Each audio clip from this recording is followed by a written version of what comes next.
All right. I'm back.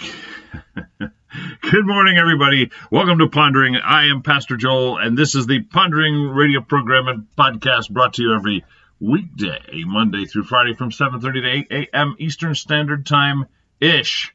And today was more ish because we had started a little late, but that's all right. We're glad you're with us. Thank you for joining us. What do we do at Pondering, you ask? Well, I'm glad you asked. We ponder. We think things through. We do not accept the sound bites verbatim as is. We consider them. And we do this, at least your host does, and most of our audience, although we welcome all different points of view, but we do it from an unabashedly, unashamedly, and yes, unapologetically Christian perspective. We believe there are facts behind our faith, and therefore there's nothing to apologize for. But we do this, and we discuss, and we can disagree, and, we just ask that you not be disagreeable if you disagree. We do this every day. And our other goal, as I often say, is that Christians would stop checking their faith at the door on Sunday as they're leaving, and rather, and that's becoming moot, isn't it? We're leaving what? We're not going anywhere. But when we're at church, we don't check our faith at the door or symbolically do so Monday morning either. We recognize that what we believe at the core of our spirit and soul should direct, inform, determine everything we do, everything we think, say, do, how we vote. I mean, all of it. And so we encourage that as opposed to compartmentalization and separation, which I think leads to all kinds of problems. So it's great to have you with us. Good morning to Susie. If you want to contribute to the program, you can do it by typing into the live stream here on the Pondering Radio page on Facebook. You can also post on that page 24/7, 365. We welcome that. You can also email ponderingradio@gmail.com, ponderingradio@gmail.com, or you can call and you can leave a message if we don't answer at 860-500-7163, 860-500-7163. And we will listen to your message within 24 hours and maybe even play it on the air. How about that, huh? If you want us to. We'll see. So, happy Tuesday. Hope you're doing well. A little cloudy out there. Supposed to be some rainstorms or hail or I don't know what it is. Something later on. We'll see if that comes to pass. Cold, though. Still very cold. Amazingly cold for this time of the year. It's the 21st of April, and it is Holocaust Remembrance Day, by the way, which is something I think sobering, but something necessary. Necessary for us that we never forget it, but most importantly that we don't repeat it. And you might say, well, that's Pastor Joel, that's not going to happen. I mean, it's such a horrible thing. I mean, we'd never get on that path again. And I would argue that we have already, as a nation, seen steps in that direction coming from high places, such as congressmen and women. Congressman Omar, for example, who is clearly anti-Semitic. She is a Muslim woman and has very, very often spoken out against Israel, against the Jewish people. So, I mean, as we vote for those folks and put those people in power and show support for that view, we are, whether we know it or not, taking steps in the direction of the Holocaust. So it's good for us to have a Remembrance Day. That it never occurs again. Good morning, Leanne. Welcome to you. Welcome aboard. Great to have you with us this fine morning, my dear. So a lot of crazy stuff in the news. And as part of our pondering paradigm, as we think things through, I think it's good for us to consider what's happened in the COVID-19 age that we're in. One of the things that's happened is that the presidential race has really fallen off the page, right, in terms of the newspaper priorities and headlines. I mean, we're not hearing a whole lot about Joe Biden. We're not hearing a lot about, former Vice President Joe Biden. We're not hearing a lot about Donald Trump's candidacy as much as we are hearing from the media and other liberal governors and leaders how horrible and inept he is, although I would argue his numbers in dealing with this crisis are pretty amazing, especially when you compare it to Europe as a whole. You put all the nations of Europe together, you look at their numbers in terms of not only reported cases, but death rate, et cetera, and then you compare that to the United States. I think he's done pretty well. But putting that aside, you don't hear much about, his candidacy compared to Joe Biden these days. It's overshadowed by the COVID-19 crisis, and maybe rightly so. I won't necessarily argue that point. Maybe that's what we should be talking about. But I always, I ponder when I see these things.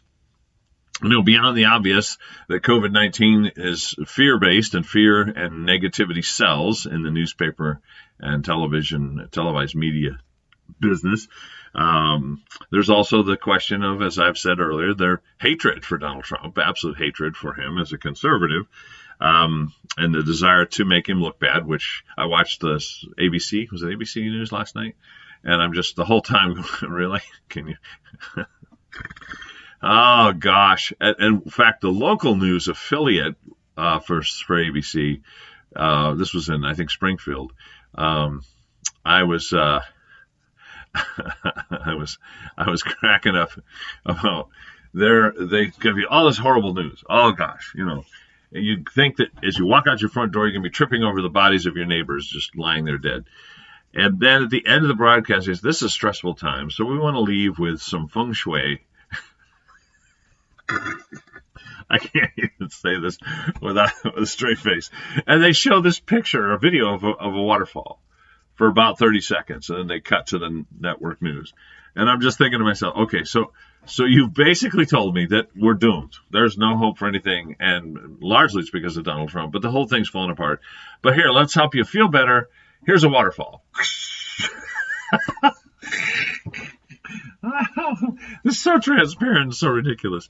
Anyway, good morning to Wayne. Good morning to Jim. Oh, Jim says Pondering Radio is essential, so you should be wearing a mask in your work environment. Thank you. Well, I appreciate that, Jim. Listen, I was born with this mask, and this is so ugly. There ain't no corona going to come anywhere near this, baby. Those little viruses see this, they go, ah, and run. So, you're up the street from me. You might want to be careful, because that's probably the direction they're going to go. To escape this. That's the other thing now. We're under a mandate. And I get a little nervous when I hear about mandates. We talk about, again, Holocaust Remembrance Day, fascism, absolute control, socialist economic policy. Are we really that far away? Now we can't even go out in public without a mask on. When we were up in Vermont recently, we saw people walking and hiking. And, they're out in the middle of the mountains. This is not like, New York City. They weren't walking through Manhattan, bumping into people and rubbing shoulders with people all day. No, this is up, and they're all wearing masks. And we're driving around going, really? So apparently the coronavirus has mutated now, such that the 6-foot rule means nothing. These little suckers must have wings, so they fly, and you could be hundreds of miles away up in the mountains of Vermont or New Hampshire, and these little guys are going to be, and they'll fly right into your face and up your nose. So you got to have a mask on no matter where you go. Of course, it's funny because I don't think Vermont has that policy. Connecticut is the only one that's mandating it. Now, others have suggested it. Connecticut's now requiring it. I'm interested to see how this plays out, honestly. I am. I don't know. I have a hard time imagining, knowing some of our local police and our chief, I really have a hard time imagining them coming up to somebody walking down the street without a mask and going, hey, you better put a mask on there, buddy, or I'm taking you in. I don't think it's going to happen. Maybe some towns it will. Maybe the state police will have to enforce it, or the National Guard. I'm not sure how we're going to make that work. I hate wearing a mask for a lot of reasons. First of all, I find it hard to breathe, which is an irony. Isn't this thing the virus is supposed to make it hard to breathe? But now we're not waiting for the virus. We're going to make it hard for ourselves to breathe, just wrapping stuff over our nose and mouth. Okay. I guess maybe the virus will leave us alone if it sees that we're already choking ourselves. I don't know. I'm being facetious, I know. But here's the problem. I mean, it's hard to breathe, number one. Number two, I'm scary enough without a mask on. And I'm a chaplain and a pastor, and my job is to comfort people. When I walk into the room, all 280 pounds of me at 6'5" this mountain body of mine with a mask on. I mean, it's scary. It's scary enough. At least I can smile. They can see my face. I go, hey, what's going on? And put them at ease. But the first impression with me walking with a mask for patients is often, they already think I'm the Grim Reaper. I'm a hospice chaplain, for heaven's sake. So I'll do it. Don't get me wrong. I'll be doing it when I do go somewhere. And I'll do it if I'm in a restaurant, although they're not open, a shopping mall or something. I will wear one. I'll be obedient to the authorities. But I just find the whole thing a lot of bit absurd that we are, gosh. Oh, Charity says masks are not required if you have a medical condition, and they can't ask you what your medical condition is. Well, there you go. That answers it, doesn't it? 90% of Connecticut population will suddenly develop emphysema, but they can't be asked. See that when I laughed? You hear that wheeze? That must be emphysema. I probably don't need a mask. Oh, gosh. I'm sorry. Unless the thing has morphed so it can leap beyond 6 feet, and unless we can prove that, I really don't understand the mandated mask policy. I understand that people aren't keeping the social distancing in every case, but if people won't do that, why do we think they're going to wear a mask consistently, especially if we can't enforce it, which we probably can't. So it's insane. Anyway, Marianne, good morning to you. Jennifer, good morning to you. Jen says, I believe obesity and high blood pressure gives you an exemption from wearing a mask. Well, there you go. I'm in. I'm all set. Who knew that would be an advantage to have high blood pressure and be a fatso like me? There you go. Well, thank you, Jen, for that encouragement. Oh, it's a crazy time. It's a crazy life. You got to laugh. Come on, guys. You either laugh or cry. You might as well laugh. So that's happening. Now, going back to what I was saying earlier about the politics being overshadowed, I can't help but wonder, and I know this is jaded, and I'm sorry, but this is part of why I wear the filter I do to ponder things in the news. Isn't it interesting and somewhat convenient that there's virtually no attention on former Vice President Joe Biden, who continues to gaffe and forget things and introduce his wife as his sister and all these crazy things that definitely, I don't care what political party you're part of, I'm not part of either one, but just objectively looking at it, you see, this guy should not be the leader of the free world. He's just, he might be the sweetest guy in the world, although I don't think he is, but let's just give him the benefit of the doubt for a minute, say he was, but he's not capable. He's not able to run the country. He should not even be a candidate, let alone the leader of the party. So, but that gets overshadowed by this other news, so nobody ever hears about those things. And instead, we're hearing about how horrible President Trump is doing, and running everything. I just find that very interesting and convenient timing.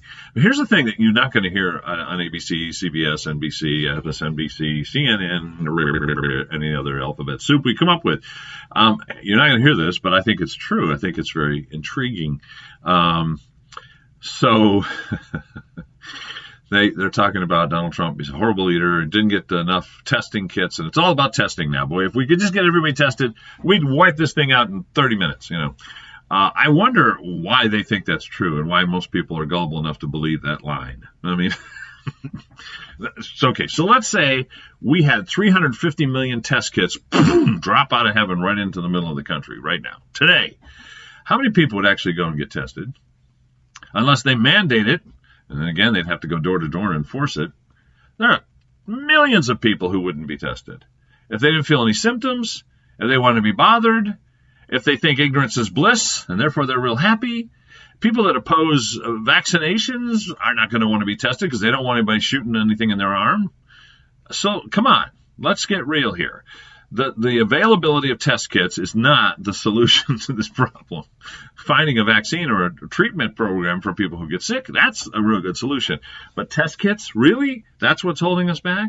There are lots of people who won't get tested and don't get tested. And oh, by the way, from my understanding, there are people who get tested and still get the virus because they didn't show any symptoms, or the test just didn't pick it up, or it was, too early. They'd just been exposed, but the test didn't show that they'd actually contracted the virus. That doesn't always, it's not 100% accurate.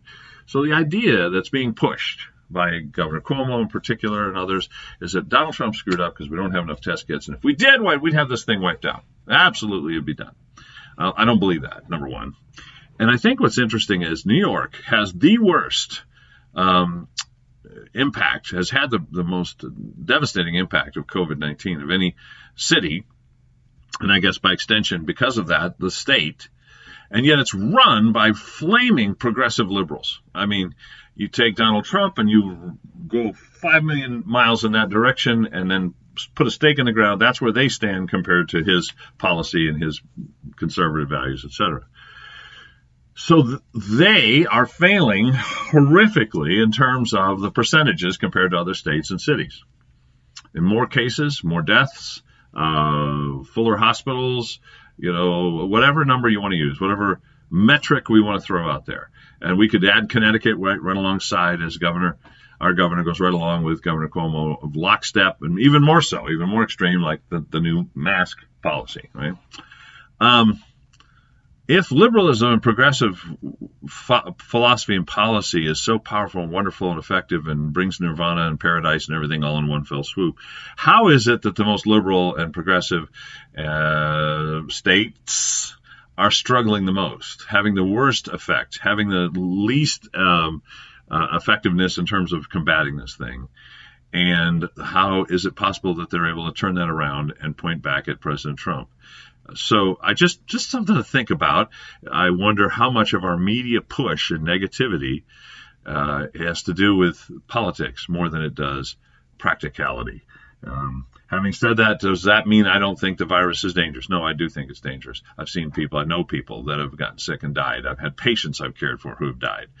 And we have several now who are in danger of dying from this.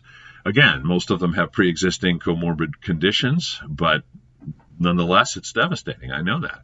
And I don't think we should be stupid. And I don't think we should take chances. And I think we should obey the authorities. Romans 13 is biblical. Amen. However, I still think, and so should you, and I think we have to consider that some of the hype and negativity and fear is politically based. All right, that's all. Let's see what we got for comments here. Several of you have been making comments. Jen says encouragement is a spiritual gift. Yeah, I'm obese and I have high blood pressure, diabetes too, type 2. So I should never have to wear a mask. Susie says creepy Joe. Yes, or you could just post a waterfall for me. Absolutely, I'd feel all better. Whoop! I just reversed the image here. Sorry, guys. Let's bring it back. Linda is watching, and good morning to you, my dear. Welcome aboard. Yeah, Charity says, if you test everyone, how long would it take to process those tests? Well, that's a great question, Charity, and it's a difficult one to answer because there are two types of tests now. That's the other factor in this. Again, you hear the media, you hear Governor Cuomo,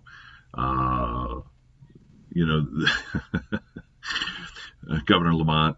If we don't have tests, fix it. Okay, which test? Because one of them takes 7 days or more to get results back. One of them gets instant results almost, or within 24 hours. But they're not necessarily equal.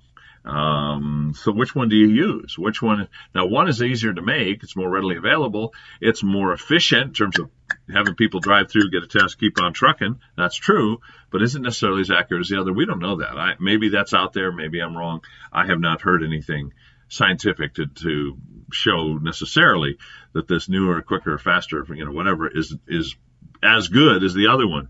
But yeah, that's a great question. If you're doing the 7-day, and now you multiply that factor by the number of people, sheer number of millions that would have to be tested, assuming they would be, which we all know they wouldn't.